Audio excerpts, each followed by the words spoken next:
Então, dentro da temática que nos foi proposta, Além da Vida, o capítulo 11 do livro Problema do Ser, do Destino e da Dor, que vai tratar daquilo que nos ocorre após a morte do corpo físico, nós organizamos aqui o nosso conjunto de reflexões, já dividindo com vocês a dificuldade que é fazer ali os recortes das informações que o autor Leon Denis propõe para nós a respeito dessa temática.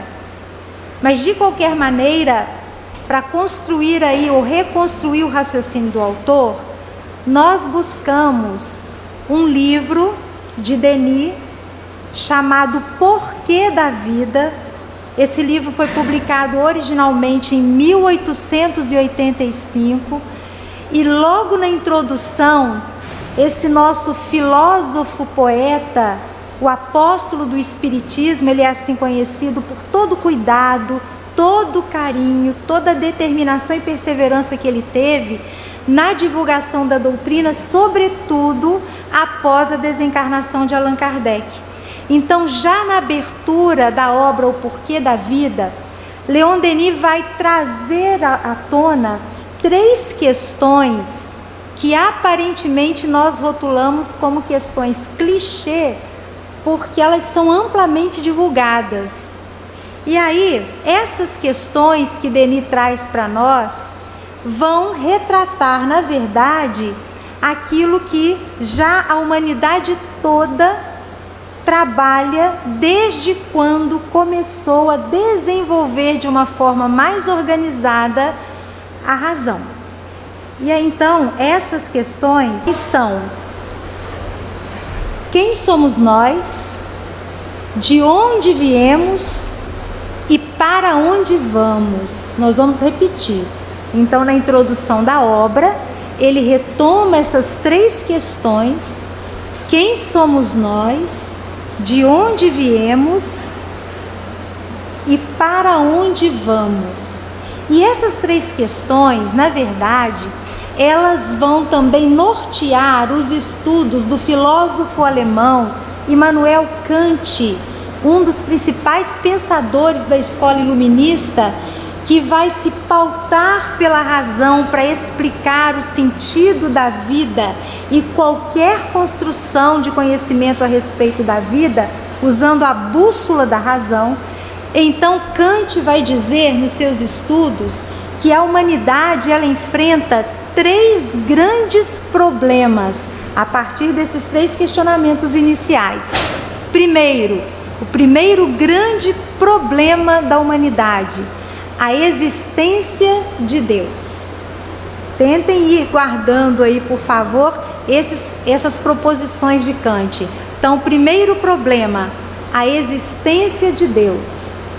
O segundo grande problema, a imortalidade da alma. Ou melhor dizendo, colocando aqui, então retomando aqui, né, a partir dessas 3 questões, o que somos, de onde viemos e para onde vamos, Kant vai então elaborar aí os 3 grandes problemas da humanidade. Primeiro, a existência de Deus. Não sei se vocês vão concordar com ele, que discutir a respeito da existência de Deus de fato é um grande problema ou um grande conflito para nós. O segundo é a questão das leis que regem o universo e finalizando aí com a imortalidade da alma. Leon Denis, alinhando o seu pensamento ao pensamento de Kant e buscando essas 3 questões, ele também vai conduzir os seus estudos em todas as suas obras, em todas as atividades dentro da doutrina que ele desenvolvia, para buscar resposta também para esses 3 grandes problemas que ele vai colocar da seguinte maneira: problema 1, Deus e o universo. Reparem que a gente vai ter pontos comuns aqui. Problema 2, a imortalidade da alma. E de posse do pensamento a respeito da existência de Deus e da imortalidade da alma, Denis vai apontar para o sentido da vida. Por que nós estamos aqui? Por que nós sofremos? O que é a morte afinal? E é exatamente pensando dessa maneira que o nosso filósofo espírita, conversando com o leitor ainda na introdução dessa obra, O Porquê da Vida, ele vai dizer assim, de uma forma muito poética: quem é que, no silêncio e no recolhimento, já não perguntou à natureza e ao próprio coração, perguntando-lhes, indagando-lhes o sentido da vida, a razão de ser do universo, o segredo das coisas? E ele insiste desafiando o leitor: onde está esse ser que nunca procurou conhecer os seus destinos? Eu acho tão bonito, pessoal, quando Leon Denis fala assim, nunca procurou conhecer os seus destinos. Ele usa o plural, entendendo aqui que destino não é aquele caminho pré-estabelecido, traçado, mas os itinerários que pelo nosso livre-arbítrio nós podemos construir aqui. Então ele vai, né? Onde está esse que não procura conhecer os seus destinos? Rasgar o véu da morte para saber, existe mesmo vida além da morte? Que história é essa e por que falar de morte incomoda tanto? E a esse respeito, no livro O Problema do Ser, do Destino e da Dor, e no livro Depois da Morte, Leon Denis vai colocar uma reflexão que interessa muito a nós, porque ele vai dizer assim: é exatamente a forma como nós encaramos a morte que aponta a perspectiva através da qual nós encaramos a vida.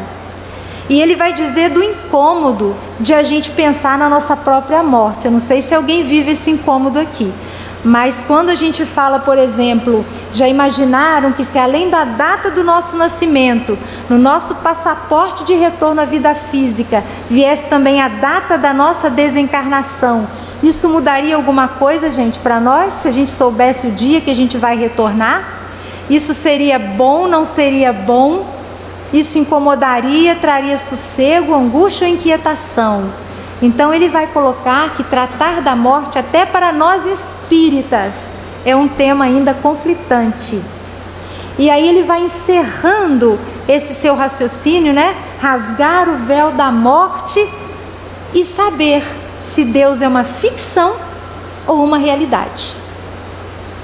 E ele insiste: não há nenhum ser humano, por mais indiferente que seja, aí vamos pensar em nós, né? Não há nenhum ser humano, por mais indiferente que seja, que não tenha pensado por diversas vezes nesses problemas.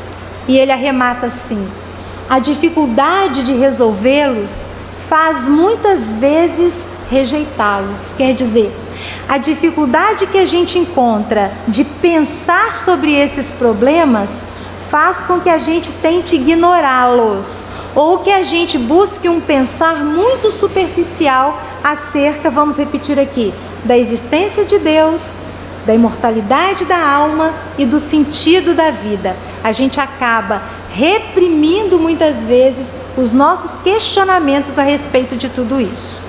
Nisso, vai dizer Leon Denis, consiste o mal da época, porque a gente não pensa nessas questões, é que nós estamos caminhando aí perturbados, inseguros, muitas vezes angustiados e aflitos. E ele insiste: há o instinto do progresso, ou seja, nós temos a vontade de progredir, porque dentro de nós está o germe da perfeição, conforme os amigos espirituais apontam para Allan Kardec em O Livro dos Espíritos. A gente quer caminhar, diz Leon Denis, mas como a gente não tem segurança naquelas três questões, a gente muitas vezes se pergunta: para onde? Para quê? Vale mesmo a pena? Faz algum sentido? Ninguém, arremata ele, pensa nisso suficientemente. E aí eu queria pedir licença a vocês para a gente parar bem rapidamente em 2 pontos dessa fala final de Leon Denis. O primeiro nós destacamos aqui, né? A dificuldade de resolver essas questões sobre a existência de Deus, imortalidade da alma e sentido da vida faz com que a gente estaque diante delas. Ele vai colocar para nós, agora já no livro Problema do Ser, do Destino e da Dor, que essas dificuldades elas advêm, primeiro, da construção do pensamento religioso e filosófico. Porque muitas vezes a história que a gente tem das nossas vivências com as ideias religiosas são ideias que vêm construídas de uma forma incoerente, cheia de lacunas, que propõem para nós, por exemplo, a figura de um Deus que pune, de um Deus que sente ira, de um Deus a que devemos temer, de um Deus que fica triste, de um Deus vingativo.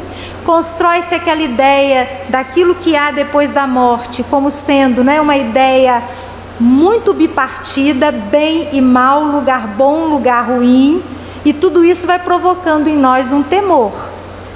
E como para nós não faz sentido, por exemplo, que um pai da terra, com todas as imperfeições, ele ofereça o negativo para o filho, não faz sentido que um pai, na condição de Deus, ofereça o negativo para o seu filho também, seja punitivo também. Ele vai depositar na conta da filosofia e da ciência também a responsabilidade com relação a essa dificuldade que a gente tem para pensar nesses assuntos. Por quê? Porque ciência e filosofia, até esta ocasião em que Denis estava aqui pensando a respeito dessas questões, porque depois ele avança, ciência e filosofia, elas olhavam o ser material, não o ser psíquico. Não iam em profundidade nas questões da metafísica, da transcendência. E aí o que ciência e filosofia acabaram fazendo com o pensar humano? Encurralar o nosso pensamento na indiferença, no ceticismo e no materialismo. Isso é o que ele pontua. E a gente, fechando aqui essa fala de Denis, também destaca o momento em que ele coloca assim: ninguém pensa nisso suficientemente. Ou seja, ele diz que a gente precisa pensar mais nessas coisas. E curiosamente, pessoal, quando nós fazíamos a leitura desse pequeno trecho do texto, nós nos lembramos, eu gosto muito do cartunista argentino Quino. Vocês conhecem, ele é o criador da Mafalda, da Turma da Mafalda. A Mafalda, ela foi criada em 1963 para um comercial de uma loja de eletrodomésticos. Se não me falha a memória, a loja era Mansfield, por isso o nome Mafalda. Eles pegaram a primeira sílaba para gravar a marca, né, o nome. O comercial não deu certo, mas a personagem deu. E a Mafalda, então, ela representa uma menina dos seus 5, 6 anos, muito questionadora. Quem conhece as tirinhas da Mafalda sabe disso.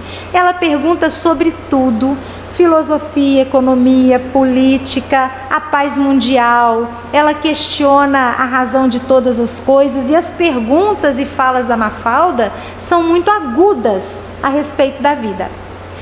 E nessa tirinha especial que nós nos lembramos, da qual nós nos lembramos aqui, ela está indagando exatamente a respeito disso. Por que a gente está aqui? Qual que é o sentido de estar aqui? Dentre os personagens para quem ela pergunta, porque ela vai perguntar para todos, nós achamos muito interessante a breve conversa que ela tem com o amigo Felipe. Só esqueci de me dizer que a Mafalda ama os Beatles. Tem bom gosto, né? Ela então vai conversar com o Felipe, seu amigo. O Felipe é uma pessoa muito sonhadora. É bom que a gente faça as características para a gente poder entender melhor aqui a conversa entre os dois. O Felipe é extremamente sonhador, odeia a escola, mas ele vive um conflito existencial e consciencial exatamente por conta disso, porque embora não goste de estudar, ele tem um senso de responsabilidade muito desenvolvido. Então ele não faz tudo o que deveria fazer da forma como deveria, mas faz tudo para se desincumbir da situação. Então a Mafalda vai conversar com o Felipe a respeito dessa questão aí. Não sei se vocês conseguem ler junto comigo. Alguma vez você já se perguntou para que a gente está nesse mundo? Então, olha a posição dela, a posição do Felipe, né? E aí ele coloca ali aquela atitude de reflexão e diz assim: nunca, mas estou perguntando agora. Lembram que eu disse que ele quer resolver logo as questões? Estou perguntando agora, para que a gente está nesse mundo? E olha a maneira como ele vai desembolar. E também vou responder agora mesmo. Eu sei lá para que a gente está nesse mundo? A conclusão é: quanto mais depressa a gente se livrar desse tipo de problemas, melhor. Lembram que Leon Denis disse que ninguém pensa suficientemente sobre o sentido da vida? Olha a fala do Felipe: quanto mais depressa a gente deixar essas questões de lado, melhor. Porque se a gente se aventura nesse caminho, pessoal, é pano para manga que vai dar. A gente pode preparar, porque a jornada ela será, no mínimo, incrível e transformadora. Mas Denis quer que a gente pense suficientemente nesse assunto e que a gente pense com urgência, mas não de forma atrapalhada. E por isso, nesse capítulo 11, que serve de norte para a nossa conversa de hoje, ele vai colocar que para que a gente possa compreender o que é a vida no além, o primeiro passo é a gente parar para pensar acerca da existência de Deus. Não tem jeito. E com relação a isso, é muito interessante a gente pontuar, aí abram aspas, uma fala de Allan Kardec, é a primeira frase que abre o capítulo que trata de Deus lá em A Gênese. Kardec, abram aspas, vai dizer assim: Deus é a primeira circunstância a se considerar antes de qualquer outra situação. Deu para entender, não deu? Antes de se pensar em lei que rege o universo, imortalidade da alma, a base é Deus. Temos um problema aí, não temos, pessoal? Não sei se vocês concordam. Porque às vezes a gente aceita a existência de Deus porque nos traz um conforto. Mas na primeira dificuldade a gente duvida da existência de Deus na nossa vida. Porque esse conceito, ele é muito difícil. Eu não sei se vocês já ouviram uma canção, não é espírita, é de uma outra escola religiosa, mas eu acho que determinados trechos dessa música são perfeitos, porque o cantor vai dizer assim: antes que o haja, do verbo haver, né? Antes que haja luz, haja isso, haja aquilo, antes que o haja houvesse, ele já era Deus. Do crente ao ateu, ninguém explica Deus. Não sei se já ouviram essa canção. E aí a gente encontra Kardec buscando as informações a respeito de Deus. E o que a gente vai encontrar? Lá em O Livro dos Espíritos, já na primeira parte do primeiro livro da codificação. Primeira pergunta, qual é a primeira pergunta, a mais famosa de todas do Livro dos Espíritos? Que é Deus? Olha a inteligência de Kardec, não é, gente? Porque ele poderia ter dito o que provavelmente nós diríamos, né? Se a gente fosse elaborar essa pergunta, como é que a gente introduziria essa questão? Que é Deus? Como é que a gente diria? Quem é Deus? Porque a gente ainda precisa de suporte que nos dê aí a sustentação para a gente entender Deus. Mas Kardec, ele coloca a questão num outro nível. Deus não é uma pessoa que fica triste com aquilo que você faz. E às vezes, como pai, como mãe, a gente diz para a criança: ó, Deus vai ficar triste com você, o papai do céu vai ficar triste com você. Deus não fica triste. Então a gente já vai construindo desde pequenino ali aquela concepção equivocada de Deus. E aí Kardec vem e coloca que é Deus, a resposta também é muito conhecida, né? Inteligência suprema, causa primeira de todas as coisas, ou primária de todas as coisas. Mas ele não vai parar aí. Por quê? Porque essa, entre aspas, definição, ela também não nos repleta. E por que ela não nos repleta, não nos satisfaz? Porque é o relativo que somos nós, tentando entender aquilo que é absoluto, que é Deus. E por isso Kardec insiste. Ele vai na sequência querer as provas da existência de Deus. Não sei se vocês vão se lembrar da sequência dos questionamentos. E aí, quando ele começa a indagar a respeito das provas da existência de Deus, ele recebe aquela resposta também muito conhecida nossa, num axioma que diz: não existe efeito sem causa.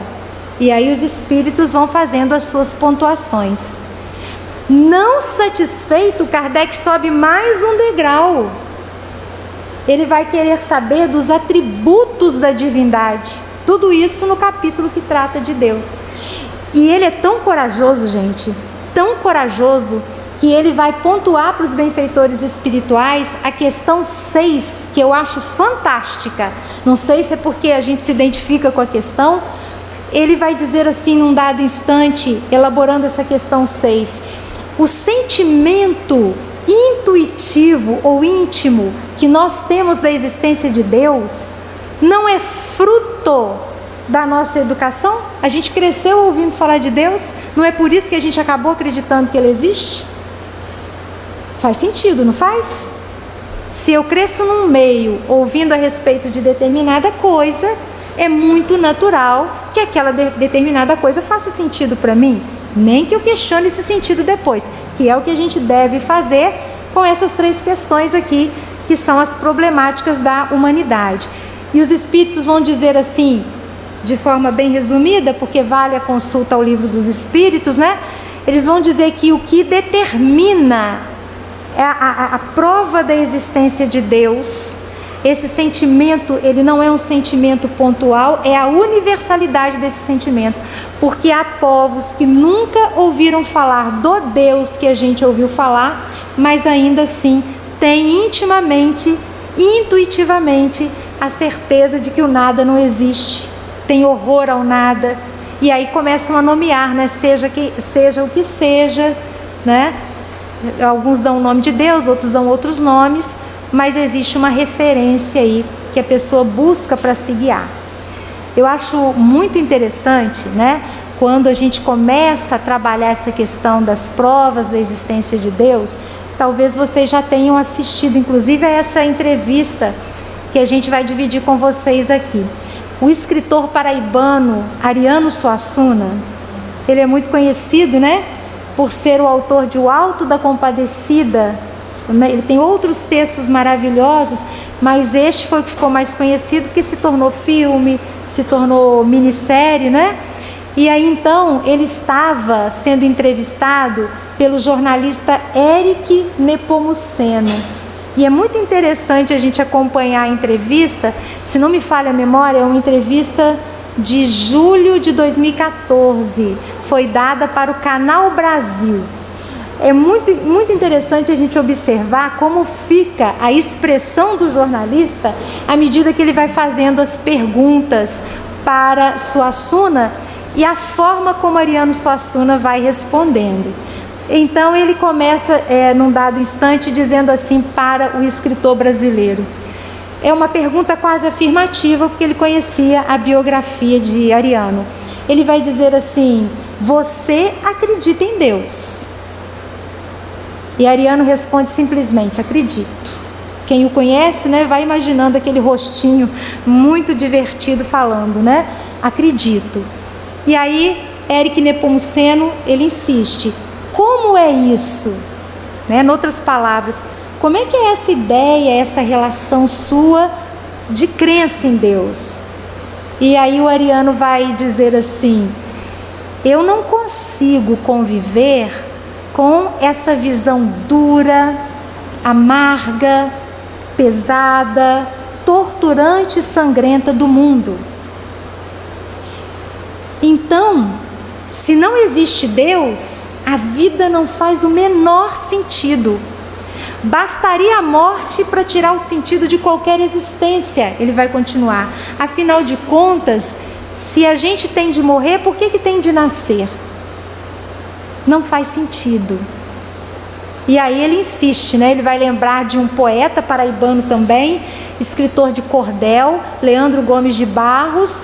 Ele vai lembrar desse poeta e vai dizer assim: Leandro Gomes de Barros construiu um texto com 3 estrofes em que ele coloca ali 2 problemas graves da humanidade: a existência do mal, de onde é que vem esse mal e por que a gente sofre. O poeta vai colocar, continua Ariano, perguntas que todo aquele que não acredita em Deus poderia fazer para aqueles que acreditam em Deus.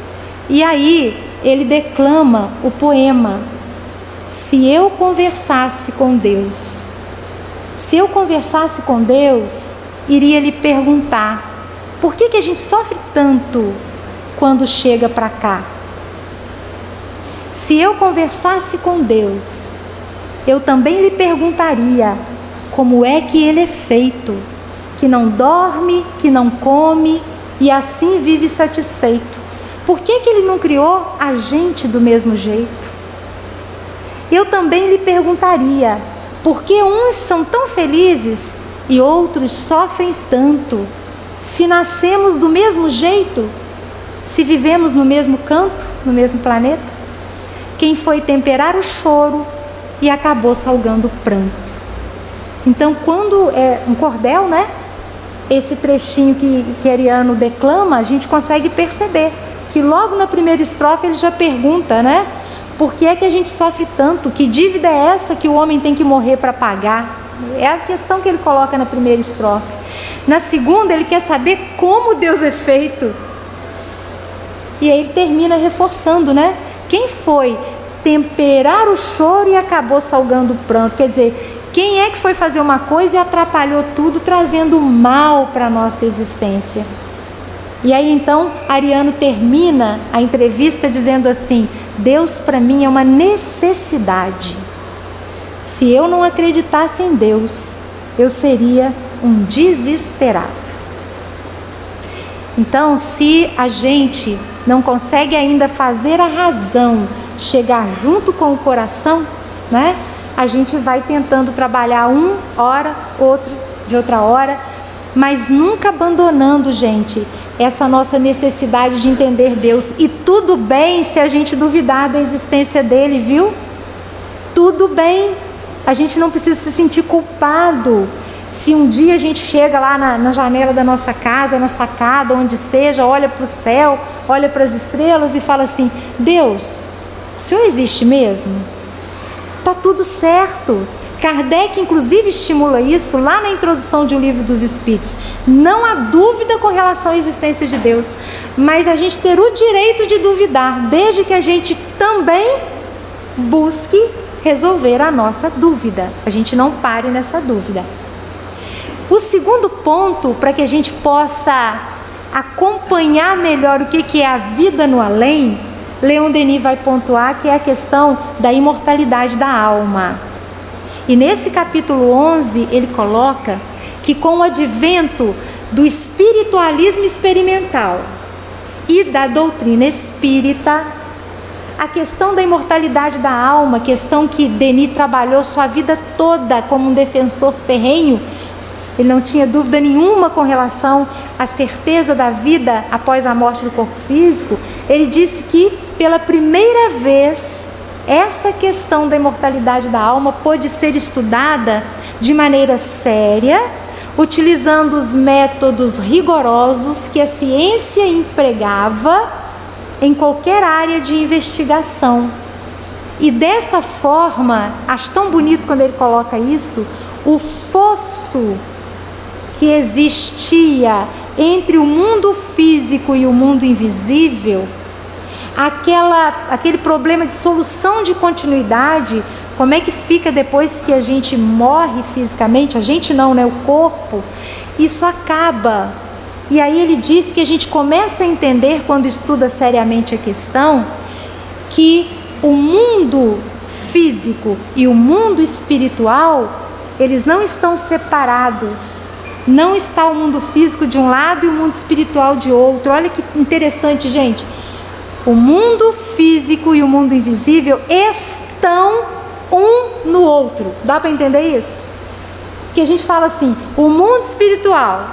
Aí, quando a gente vai localizar as imagens, não sei se vocês já viram na internet, do mundo espiritual é sempre assim, os espíritos olhando para baixo, ou quem está embaixo olhando para cima, né? A gente faz essa divisão espacial que não existe na verdade. Existem dimensões. Então, aqui onde a gente tem a sede da FEAC, fisicamente é a sede da FEAC. Sabe-se lá o que está aqui? Claro que a gente pensa só coisa boa, né?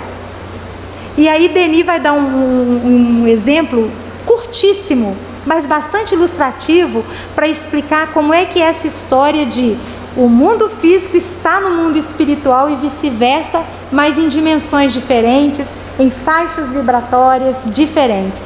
Ele vai dizer que existia uma vidente chamada Senhora Precoce, e essa vidente, ela, vez por outra, recebia em casa a visita, entre aspas, visita de 2 espíritos. E ela se sentia muito incomodada, ela não gostava que eles estivessem ali. Então ela perguntava de uma forma assim bem ríspida: o que é que estão fazendo aqui na minha casa? E aí os espíritos olhavam para ela dizendo: que? Você que está na nossa casa. Quer dizer, estavam habitando, né, supostamente o mesmo espaço, mas em dimensões diferentes. Então não existe o mundo espiritual lá em cima, circunscrito lá em cima, ou lá embaixo, ou na esquerda, ou na direita. É aquela nuvem de testemunhas que a gente tem, porque estamos todos, na verdade, juntos e misturados, né? E aí é muito interessante quando Denis vai trabalhar essa questão da imortalidade da alma, porque salta no texto dele uma afirmativa que é a seguinte: a gente precisa entender que a gente é um espírito imortal. Isso é claro para nós, pessoal? Todo mundo aqui é bem resolvido com essa questão? Nós somos um espírito imortal, correto? Agora vocês querem ver a encrenca? Nós somos um espírito imortal vivendo num corpo que é mortal, finito. Parece que não é problema, mas é. Porque quando nós sabemos, eu não estou falando sentimos não, porque aí já é outro patamar. Quando nós sabemos que somos espíritos imortais, a gente esbarra nesse conflito de ter que lidar com a provisoriedade das coisas. Porque a gente sabe que tudo que está aqui e que é material vai passar, certo? Emmanuel tem uma frase que incomoda muita gente. Ele diz assim: tudo o que o olhar humano alcança já morreu ou vai morrer. Eu estou olhando para vocês e vocês estão olhando para mim, fisicamente falando. E isso nos incomoda muito, porque a gente precisa lidar, para usar um conceito da filosofia, com a impermanência das coisas, a passagem rápida do tempo. Por exemplo, agora são 7h40. Agora há pouco a gente começava o sábado, é ou não é? Nós estamos no século 21 há quantos anos, pessoal? 22 anos, né? Porque o 2001 ainda era 20, né? Então nós estamos há 22 anos. Mas eu tenho certeza de que muitos aqui se lembram da virada do século 20 para o 21, a preocupação que era. Os computadores vão arrumar o que aí, né? Vai dar o boom do milênio, como é que vai ser com os algoritmos. Se lembram dessa confusão? Já passaram-se 22 anos. O tempo, para nós aqui também, ele é impermanente, mas a gente não aceita isso e a gente sofre por causa disso. Porque a gente quer ter o controle das coisas o tempo todo. A gente acha que está no controle o tempo todo. Mas, na verdade, uma boa parte das vezes nós não controlamos as coisas, a gente se programa, correto? Quem faz listinha aí sabe muito bem do que eu estou falando. A gente faz aquele conjunto de itens para sair ticando o que já foi feito. E geralmente a gente não chega ao final. Outras situações vão acontecendo, nós vamos acrescentando essas outras ali, mas a gente acha que está no controle, a gente quer tudo arrumadinho, quando na verdade, me lembro aqui do personagem Riobaldo da obra Grande Sertão Veredas de Guimarães Rosa, quando Riobaldo vai dizer assim: olha, seu moço, o correr da vida embrulha tudo, a vida é assim, esquenta e esfria, aperta e daí afrouxa, sossega e depois desinquieta. O que ela quer da gente é coragem.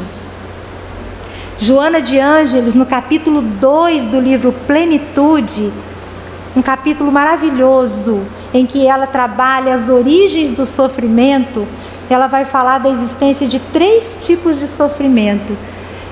O sofrimento pelo sofrimento, ou seja, existe um sofrimento que a gente tem, porque a gente sabe que vai sofrer, aí a gente já sofre antes, durante e continua. O sofrimento pelo condicionamento, nos condicionamos a sofrer. De repente a gente já podia ter se libertado daquela situação, mas a gente se apega a ela, porque ela já é uma situação conhecida, então mantemos uma fidelidade psíquica com aquele sofrimento e vamos repetindo as experiências com as mesmas pessoas, nos mesmos contextos. E existe o sofrimento da impermanência.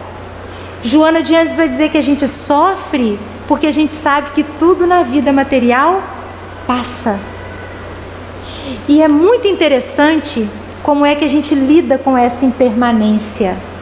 Lá no capítulo 16 de O Evangelho segundo o Espiritismo, os benfeitores espirituais vão dizer que para a gente poder achar que está no controle das coisas e lidar com a provisoriedade da vida física, nós realizamos 2 movimentos.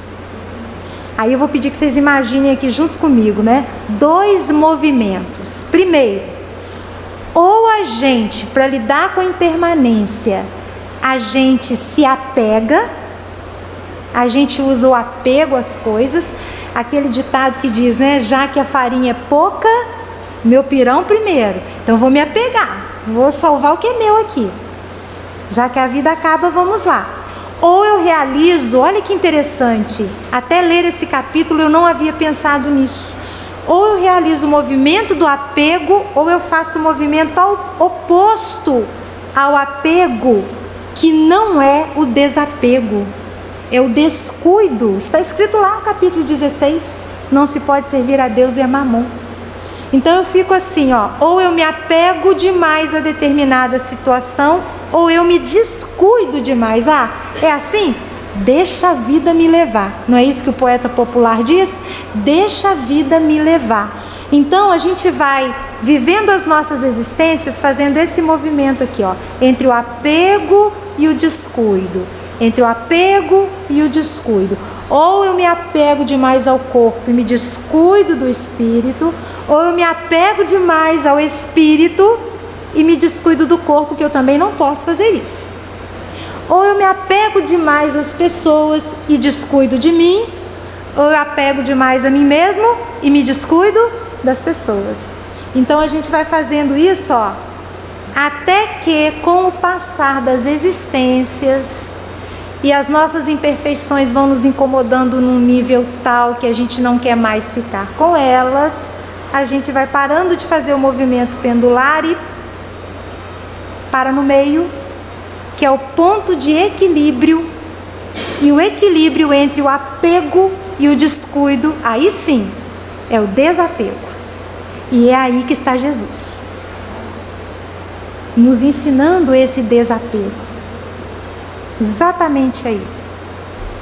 Inclusive o apego à vida física, para que a gente possa entender essa vida no além, que está muito bem colocada nas obras básicas, na série de André Luiz.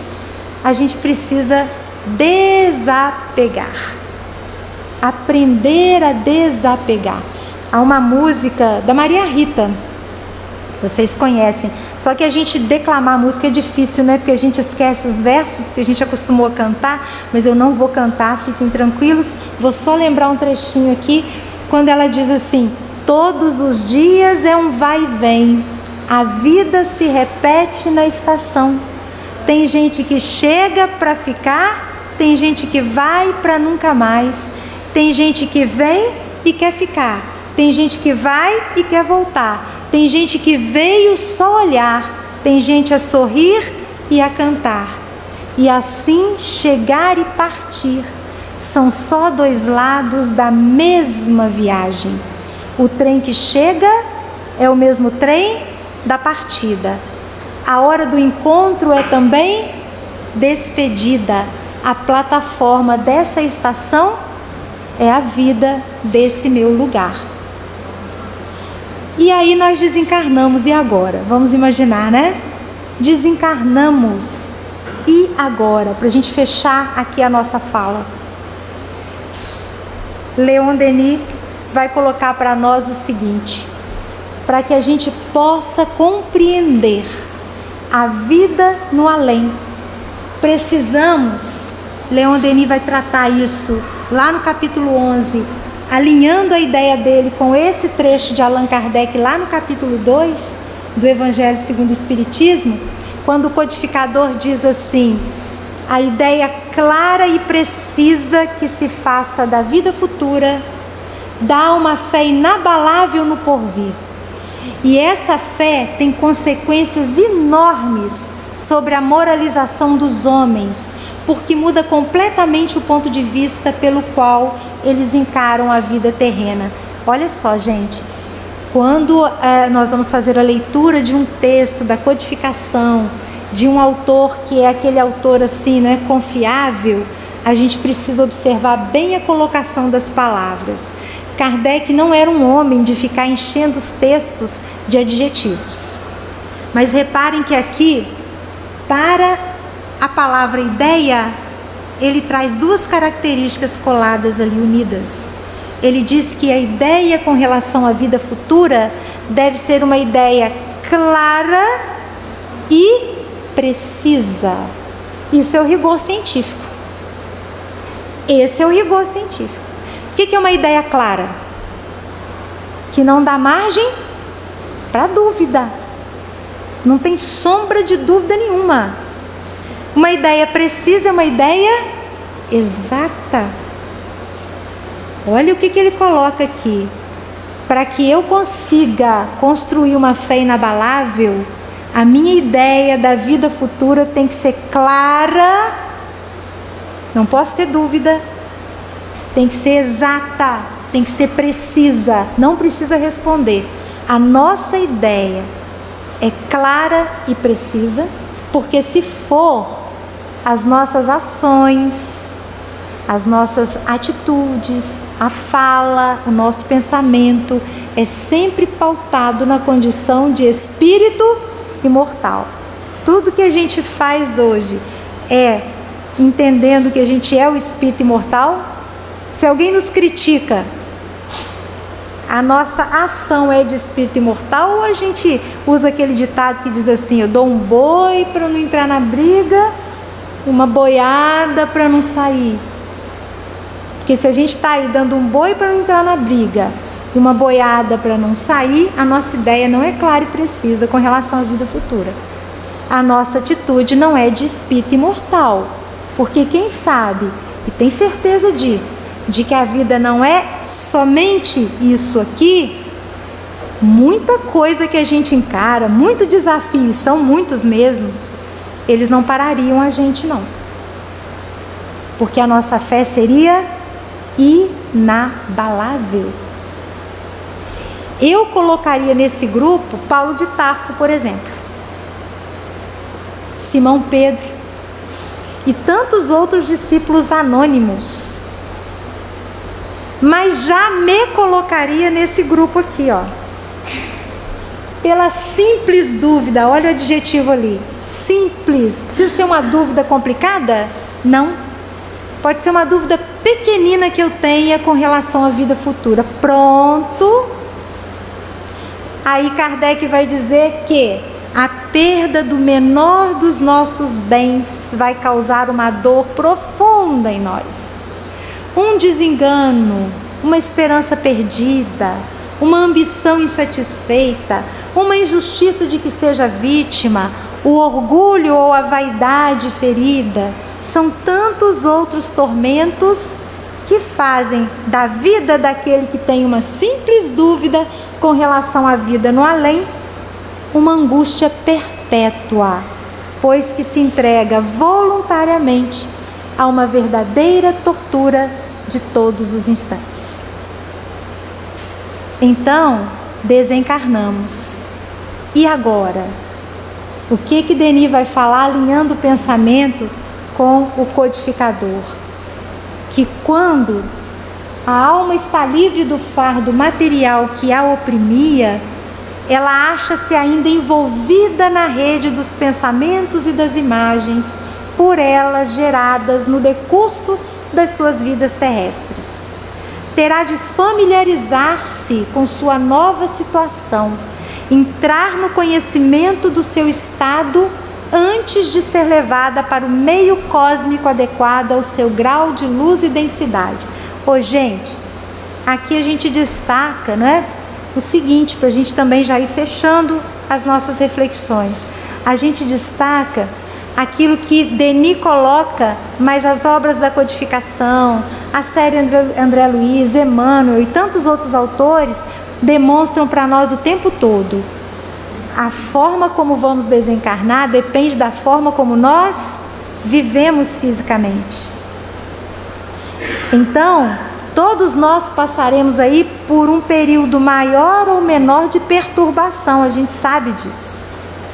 Agora, quando a gente compreende as leis do universo, quando a gente pensa acerca da existência de Deus, e quando a gente estuda a imortalidade da alma e converte isso tudo em vivência, o nosso retorno ele vai ser mais fácil.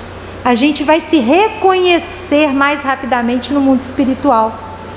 No livro Céu e Inferno, na segunda parte, e aí a gente deixa como indicação de leitura, porque é bem interessante, Kardec vai receber no grupo de estudos mediúnicos uma comunicação de Marcel Philippe. E ele apresenta Marcel Philippe para o leitor. Era um espírita cristão. É até redundância, né? Que o verdadeiro espírita e o verdadeiro cristão são uma e a mesma pessoa. Então ele vai dizer que ele era um homem de bem em toda a acepção do termo, palavras de Kardec. A gente tem a definição do homem de bem lá no capítulo 17 de O Evangelho, né? Quem já leu sabe que é uma quantidade imensa de características. Então Marcel Philippe era aquele homem de bem lá do Evangelho segundo o Espiritismo, que abraçou a doutrina já no final da vida, mas ele tinha uma certeza da vida futura tão grande que aquilo lhe conferira a fé inabalável. E ele era uma pessoa muito responsável, gostava de ajudar os amigos. Acho tão bonito que Kardec coloca que Marcel Philippe era uma dessas criaturas que brilham no meio da sombra. É aquele discípulo anônimo, escondido, que não está no holofote, mas que incorpora esse homem de bem. E ele desencarnou aos 50 anos, vítima de uma enfermidade grave, muito dolorosa. Kardec não especifica que enfermidade é essa, mas aí ele começa a conversar com Marcel Philippe e pergunta como é que foi esse retorno. Então ele vai dizer que, em princípio, ele ficou sonolento, não sabe determinar por quanto tempo, mas que assim que ele despertou efetivamente, ele se lembrou dos estudos da doutrina espírita e se reconheceu agora já não mais no mundo físico, visível, mas no mundo dos espíritos, e que isso facilitou a vida dele. E que ele foi recebido, essa informação eu achei fantástica, ele foi recebido pelos afetos que haviam partido antes dele, novidade nenhuma para nós, né? Mas naquele grupo de afetos havia também um tanto de outros espíritos aos quais ele não reconhecia de imediato, mas depois ele veio a saber que eram os laços de afeto de existências anteriores àquela última. Olha que fantástico isso! Laço de afeto não se rompe, não se rompe. E é muito interessante que ele coloca que, tão logo ele se entendeu na condição de um espírito desprovido do corpo físico, até o processo de comunicação entre eles foi facilitado, porque aí ele se lembrou de que o espírito, para se comunicar com outro espírito, não tem que articular, né? A linguagem é a linguagem do pensamento, questão 282 do Livro dos Espíritos. Agora é muito importante, e a gente finaliza aqui, é muito importante que mesmo estudando, e a gente precisa estudar, se esse estudo não é convertido em vivência, de nada adianta. É só conhecimento ocupando espaço. Irmão X, no livro Cartas e Crônicas, ele vai dizer, conta-se, que Kardec, quando estava organizando os textos e reflexões para compor as perguntas de O Livro dos Espíritos, certa noite ele foi dormir e ele estava muito comovido com a narrativa que havia lido a respeito de Martinho Lutero, um sonho que Lutero havia tido. Nesse sonho, Lutero diz que fora arrebatado aos céus, na linguagem dele, e havia tido a oportunidade de perceber ali um pouco do que é a felicidade celestial. E aí Kardec, ele vai dormir neste dia muito comovido com essa narrativa de Lutero e adormece. E em sonho, um mensageiro do espaço transporta o nosso querido codificador para uma região coberta por um nevoeiro muito denso. Ele não conseguia enxergar quem é que estava naquele ambiente, mas ele escutava gritos lancinantes de dor, de revolta, blasfêmias, e aquilo começou a incomodar o coração de Kardec. E ele vai perguntar para aquele mensageiro, imediatamente, ele pensou tratar-se, dos crucificadores do Cristo. Primeiro grupo que veio ao pensamento dele. São os crucificadores do Cristo que estão aqui? E aquele espírito disse: de forma alguma, eles não estão aqui, porque não tinham à ocasião ideia nenhuma acerca da espiritualidade. E o próprio mestre providenciou que eles desembaraçassem do remorso, da culpa, e viessem em novas reencarnações resgatar os débitos contraídos. E aí Kardec continua indagando: são os imperadores romanos que tanto suplício imputaram à humanidade? E o mensageiro disse: de forma alguma, eles também não estão aqui. Eram espíritos endurecidos porque não conseguiam entender a essência da vida espiritual. Mas as existências foram garantindo a eles oportunidades para resgatarem os débitos contraídos. E continua o codificador: são os conquistadores do mundo. E aí ele começa a pensar em Átila, Gengis Khan, e o espírito que o acompanhava diz: de forma alguma, eles também não estão aqui. Eram espíritos selvagens que ainda seguem na terra em temas de expiação. E aí, antes que Kardec continuasse, e percebendo a angústia do codificador para identificar quem eram aqueles espíritos que estavam ali, o mensageiro vai dizer assim para Allan Kardec: temos junto de nós os que estavam no mundo plenamente educado quando aos imperativos do bem e da verdade, e que fugiram deliberadamente da verdade e do bem, especialmente os cristãos infiéis de todas as épocas, perfeitos conhecedores da lição e do exemplo do Cristo, e que se entregaram ao mal por livre vontade. Para eles, um novo berço na terra é sempre mais difícil. Então estavam ali não os que erraram e erraram muito, mas aqueles que erraram conhecendo. Porque os que foram citados por Kardec erraram na ignorância. Daí Leon Denis dizer: o saber é o supremo bem, todos os males provêm da ignorância. E Kardec então retorna ao corpo físico, e quando ele desperta, ainda era madrugada, ele se levanta, vai até a escrivaninha e elabora a questão que ele iria apresentar ao grupo de benfeitores espirituais para exame na noite próxima. E essa questão é a questão que hoje é a de número 642 de O Livro dos Espíritos. Para agradar a Deus e assegurar a sua posição futura, bastará que o homem não pratique o mal? E a gente encerra com a resposta dos Espíritos: não.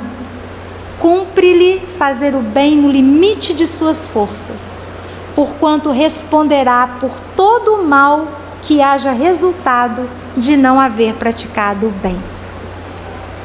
A responsabilidade que nós temos diante dessa dádiva que nós recebemos, que é estudar o Evangelho de Jesus à luz da doutrina espírita. Que nós possamos valorizar, gente, cada minuto nosso aqui, votando perseverança, recolhimento, continuidade ao estudo da doutrina, mas aplicando tudo isso em cada pedacinho do nosso dia. Um abraço carinhoso para todos vocês. Que tenhamos aí uma caminhada de muita força, muita esperança, na certeza de que nós não estamos sozinhos nessa empreitada. Muito obrigada.